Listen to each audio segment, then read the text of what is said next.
Hey guys, it's Darren back here from KIFFIX, and today I want to give you a short tutorial on how to create a QR code from the KIFFIX platform.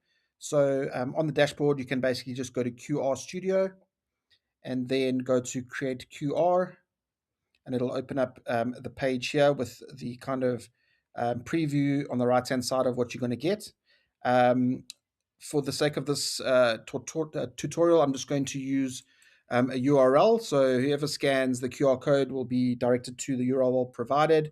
And I'm going to just do our KIFFIX website, kiffix.com.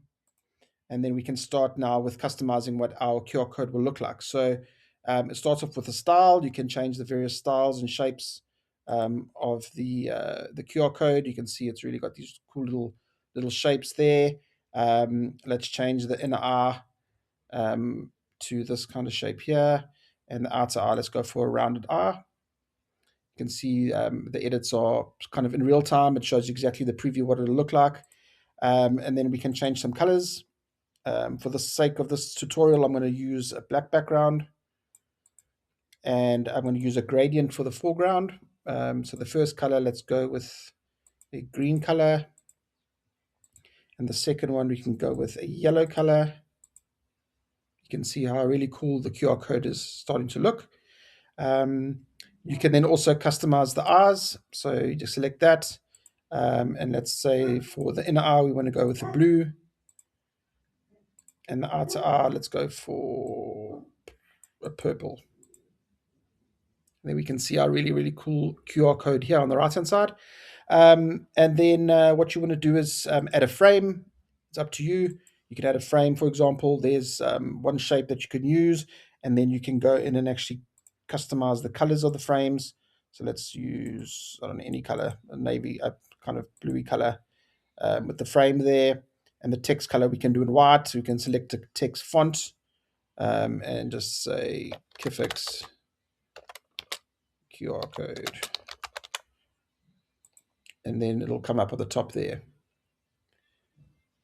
So once you're happy with how your QR code looks, etc., you can go to branding. You can actually add in a logo, for example, that'll populate here in the middle of the QR code. A lot of guys are doing that nowadays, which is really cool. And then options, you can also then select the error correction capability. So the best would be a 30%. I would recommend you do that. It'll obviously change what the QR code looks like, but it'll make it the easiest for people to scan. And then you can say create. Once you've clicked on create, your QR code will be done. And then you can download in various formats, SVG, PNG, JPEG, or a web file. So what's really nice is once you've updated everything, you can go to your QR Studio, and all your QR codes will be on this page. You can go in and edit them and change them up if you'd like. I can show you some of my QR codes I've got here. This was for a track that we released, I think last year or the year before. And basically, you're able to download these QR codes, put them onto flyers, onto social media posts, onto posters, for example, and basically direct anyone who scans a QR code to wherever you want them to go. So, if you'd like to sign up to KIFFIX, please go to kiffix.com, or you can check us out on Instagram. Drop us a message. We'll be happy to get back to you. And thank you very much for joining us, and we'll see you next time.